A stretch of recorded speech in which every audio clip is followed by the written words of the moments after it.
आइए साथियों, दोस्तों, मित्रों, बहनों, आप सभी का जेके कंपटीशन सेंटर में हार्दिक स्वागत है।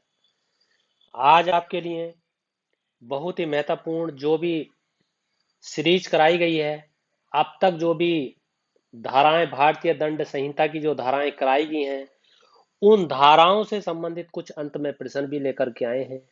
और जो धाराएं शेष रह गई थी, उन शेष धाराओं से संबंधित इसमें बताया गया है। बहुत ही महत्वपूर्ण, बहुत ही सटीक, बहुत ही तल्लीनता से इसको समझाया गया है।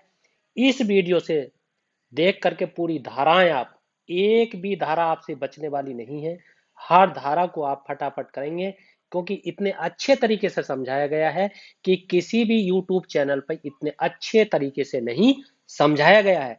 क्योंकि मैं आपको पहले भी बताया गया हूं, जो नए जुड़े हुए हैं उनको बताना बहुत जरूरी है। क्योंकि हमारे इस चैनल के द्वारा, हमारे ऑफलाइन पढ़ाने के द्वारा बहुत ही सारे छात्रों के, क्योंकि एसआई के भी 50-60 सिलेक्शन हो चुके हैं।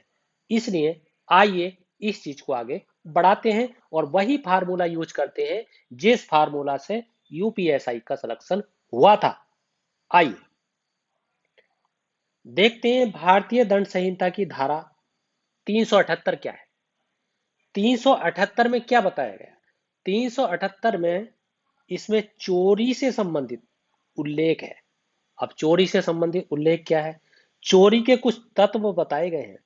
तत्व क्या है? जैसे चल संपत्ति है, संपत्ति पर कब्जा है और संपत्ति की बेईमानी है। और भी हो सकते हैं उसके, मतलब जो संपत्ति है उसको किस प्रकार से प्राप्त किया गया है, उसमें कितनी धोखाधड़ी की गई है, इससे संबंधित प्रावधान है। चोरी के आवश्यक तत्व हैं ये, और इन तत्वों के आधार पर ही उसने दंड का प्रावधान किया जाता है, दिया जाता है। आइए आगे देखते हैं। यही बहुत महत्वपूर्ण टॉपिक है। यदि भारतीय दंड संहिता की धारा 378 के बारे में अगर पूछेगा तो यही होगा। आपसे पूछेगा किसका उल्लेख है, आपको बताएंगे चोरी का उल्लेख है। आपसे पूछा जाएगा चोरी के तत्व कौन कौन से हैं, जैसे चल संपत्ति है, संपत्ति पर कब्जा है, संपत्ति की बेईमानी है, और इस तरीके के आपसे प्रश्न पूछे जा सकते हैं। आइए आगे देखते हैं। सॉरी। अब है आईपीसी की धारा 377। ये क्या है? ये भी बहुत महत्वपूर्ण है, क्योंकि पिछली बार भी कंपटीशन में इससे संबंधित प्रश्न पूछे गए हैं। बहुत महत्वपूर्ण धारा है। इसमें उन्हीं धाराओं को सम्मिलित किया गया है जो प्रश्न बार बार आए हैं, जिन प्रश्नों को समझने से लड़कों का सिलेक्शन हुआ है, लड़कियों को सिलेक्शन हुआ है, बहुत ही गरीब बालकों का सिलेक्शन हुआ है, बाशर्ते उन्होंने अच्छी तरीके से इस चीजों को समझा है।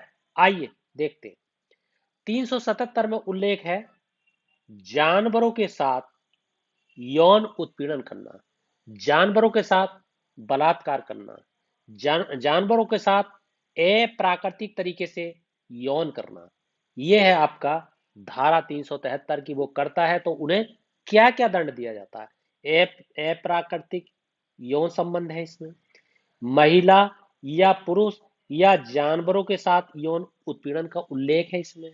इसके लिए आजीवन कारावास का प्रावधान है, और आजीवन कारावास नहीं है तो 10 वर्ष की सजा है, या सजा एवं जुर्माना दोनों एक साथ हो सकते हैं। ये इसमें बताया गया है। आइए आगे देखते हैं। आगे बहुत ही महत्वपूर्ण धारा है, धारा 396। ये धारा 396 है। इसमें क्या बताया गया है? इसमें डकैती से संबंधित उल्लेख है। अब डकैती से संबंधित उल्लेख है तो किस तरीके का, किस तरीके की डकैती का उल्लेख है? आप देखिए, डकैती के साथ यदि हत्या की जाती है तो उसे सजा का क्या प्रावधान होगा? उसे मृत्युदंड होगा या आजीवन कारावास होगा। मैं बता चुका हूं, आजीवन कारावास 20 वर्ष का होता है, या फिर 10 वर्ष का कारावास होगा और उसके साथ जुर्माना होगा, या दोनों भी हो सकते हैं, जुर्माना और सजा दोनों। ये आपको ध्यान देना है। आइए आगे देखते हैं। आगे है आपका धारा 494। ये क्या है?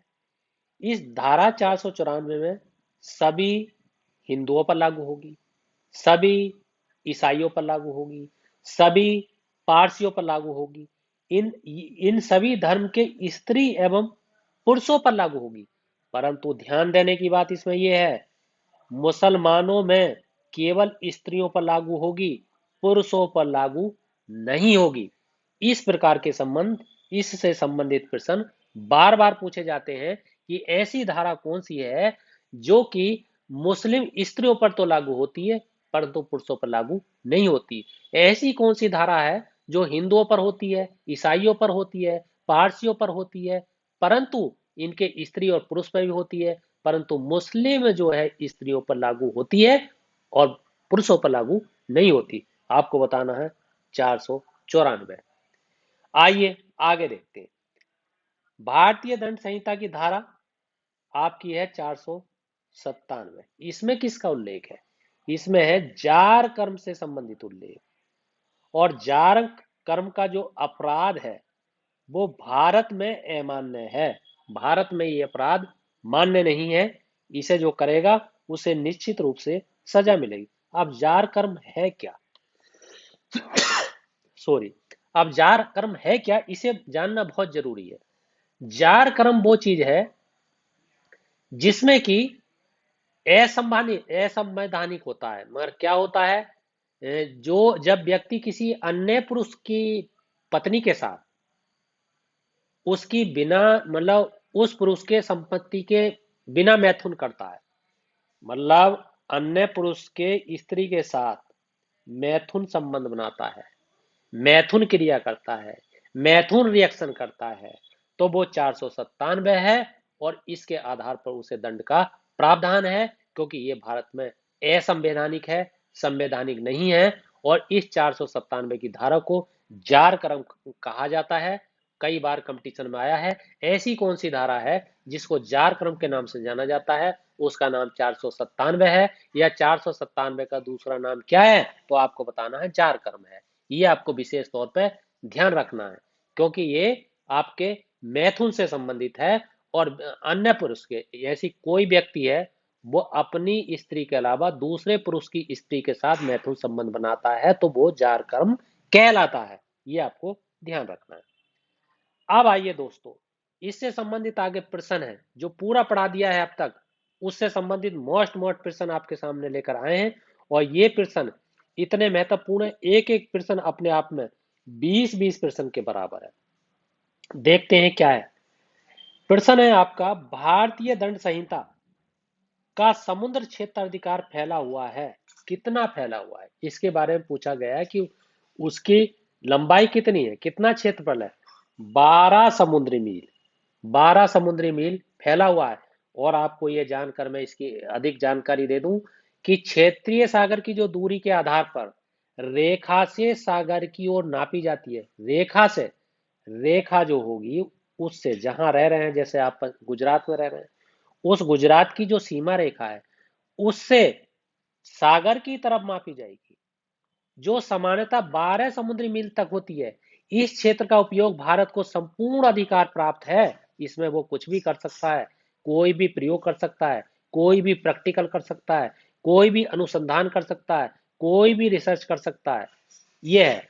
और क्या है, आधार रेखा से 24 समुद्री मील तक क्षेत्र में भारत को सीमा शुल्क वसूली, यानी सीमा शुल्क का आधार है, वसूली का आधार है, वसूली ले सकता है।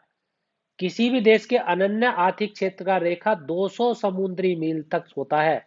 यदि दूसरे क्षेत्र से संबंध रखना है देश से तो 200 समुद्री मील। ये आपको जानना है। इसमें वैज्ञानिक अनुसंधान की छूट मिली होती है, ये आपको ध्यान देना। आइए आगे देखते हैं। अगला है आपका, भारतीय दंड संहिता में स्त्री शब्द का द्योतक है, क्या द्योतक है? तो इसका आपको सही उत्तर है जन्मजात बालिका सहित किसी भी आयु की महिला का। मैंने आपको ये परसों बताया था, आपको ध्यान होगा, मैंने बताया था कि भारतीय दंड संहिता की धारा 10 है और धारा 10 में ये बताया गया है कि स्त्री शब्द जो है वो किसी भी आयु की स्त्री हो वो उसका द्योतक है, चाहे वो 1 वर्ष की है, चाहे वो 100 वर्ष की है, चाहे वो 10 वर्ष की है, चाहे वो 50 वर्ष की है, उसे केवल नारी शब्द, स्त्री शब्द यूज किया गया है। आइए आगे देखते हैं। भारतीय दंड संहिता की 1860 की धारा वन संबंधित है। किससे संबंधित है? यानी वन के बारे में जिक्र है। तो ये आपकी संबंधित है संहिता के नाम और उसके परिवर्तन विस्तार से संबंधित है। मैंने आपको ये पहले ही बता रखा है, क्योंकि मैंने बताया था कि जब मैं पहले दिन पढ़ा रहा था तो आपको मैंने पहली धारा बताई थी, दूसरी बताई थी। पहला मैंने इसी से बताया था कि संहिता के नाम है, उसका विस्तार का उल्लेख है। मैंने धारा 2 बताई थी कि जो व्यक्ति भारत के राज्य के क्षेत्र के अंतर्गत अपराध करता है वह संहिता द्वारा दंडित किया जाएगा, ये धारा 2 में है। मैंने धारा 4 बताई थी कि भारत के बाहर किसी भी स्थान पर भारतीय नागरिक द्वारा या पंजीकृत किसी विमान पर वो कोई भी अपराध अगर करता है तो संहिता के आधार पर उसको दंड दिया जाएगा। मैंने बताया था धारा 10 में, जो अभी बता रहे हैं, कि पुरुष और स्त्री के बारे में बताया गया है। और मैंने धारा आपको 21 बताई थी। 21 में बताया गया था कि लोक सेवक से संबंधित है। और धारा 24 बताई थी जो बेईमानी से संबंधित है। धारा 34 बताई थी, उसके मैंने तत्व बताए थे। जैसे उसमें एक तत्व आपराधिक कृत्य है, एक तत्व एक से अधिक व्यक्ति द्वारा किया गया अपराध है। इस तरीके से मैंने आपको बताया था। उसके बारे में मैंने आगे 34 के बारे में ही बताया था। फिर मैंने आपको बताया था 42 के बारे में, क्योंकि स्थानीय विधियां हैं। फिर 53 के बारे में बताया था। 53 के तत्व पूछे जाते हैं। कई बार कंपटीशन में आया है कि धारा 53 का संबंध किससे है? मृत्युदंड से है, आजीवन कारावास से है, सादा कारावास से है, कठोर कारावास से है, संपत्ति के अधिकरण से है, जुर्माने से है। ये मैंने आपको बताया था। उसके बाद में मैंने कई धाराएं बताई थी। जैसे धारा 121 बताई थी, धारा 132 बताई थी, धारा 194 बताई थी। कहने का तात्पर्य यह है कि धारा 121 हो, धारा 132 आ जाए, धारा 194 आ जाए, धारा 302 आ जाए, धारा 305 आ जाए, धारा 307 आ जाए, धारा 364 क्या आ जाए, यह धारा 396 आ जाए, सबका संबंध मृत्युदंड से है। ये समझ लीजिए आप। इनमें मृत्युदंड शब्द जरूर आएगा। आंख मीच कर निशान लगा देना। आपका 100% यूपीएसआई में सिलेक्शन होगा, यदि आप जेके कंपटीशन सेंटर पर भरोसा रखते हैं और इसी तरीके से तल्लीनता से वीडियो देखते हैं। हर हालत में वो सारे प्रश्न करा दूंगा। हर हालत में एक एक प्रश्न का ऑपरेशन करा दूंगा। एक एक गुत्थी ऐसे समझा दूंगा कि अगर आपको रात में सोते हुए भी कोई पूछे, सारी धाराएं ऐसी क्लियर हो जाएंगी कि आप बता देंगे। आइए आगे देखते हैं। आगे आपका प्रश्न है कि भारतीय दंड संहिता प्रबत लागू हुई, मतलब इसकी तिथि पूछ रहा है। ये लागू कब से हुई? इस तरीके के प्रश्न भी पूछे जाते हैं कि लागू कब से हुई। ये बहुत बार पूछा गया। तो 1 जनवरी 1862 को लागू हुई। भारतीय दंड संहिता का प्रवर्तन 1 जनवरी 1862 को लागू हुआ। यद्यपि इसके बारे में यद्यपि अधिनियम को गवर्नर जनरल की अनुमति 6 अक्टूबर 1860 को मिली थी। 6 अक्टूबर 1860 को मिली थी, मतलब इसको मिली थी। और आपका मतलब ये लागू हुई थी, अनुमति मिली थी इससे। ये ध्यान रखना, इसमें दोनों में अंतर है, थोड़ा सा ध्यान देना। अब आता है बहुत ही शब्द, में सरिया तात्पर्य है किससे है? मैंने आपको बताया यहाँ पर उत्तर है दुरास से। मैसरिया का मतलब क्या है? मैसरिया का मतलब है एक अपराध, एक कुकृत्य अपराध। और इसमें अपराध के 4 तत्व होते हैं। मैंने आपको बताया था एक मानव होता है, मैंने आपको बताया था आपराधिक यानी दुराश्रय, एक यही होता है जो आपको लिखा हुआ है। एक और था, एक आपराधिक कृत्य बताया था मैंने आपको, ध्यान होगा आपको। जो देख रहे हैं उनको सब ध्यान है। और एक मैंने बताया था समाज को क्षति, समाज की क्षति या मानव क्षति।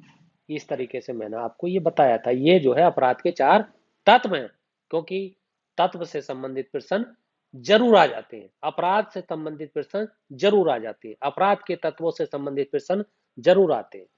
आइए साथियों, दोस्तों, मित्रों, बहनों, यदि आपको ये वीडियो पसंद आई है तो सबसे पहले चैनल को जरूर सब्सक्राइब कीजिए, जरूर कीजिए, जरूर कीजिए, लाइक कीजिए, कमेंट कीजिए और फीडबैक जरूर दीजिए। इसी के साथ आपका बहुत बहुत धन्यवाद।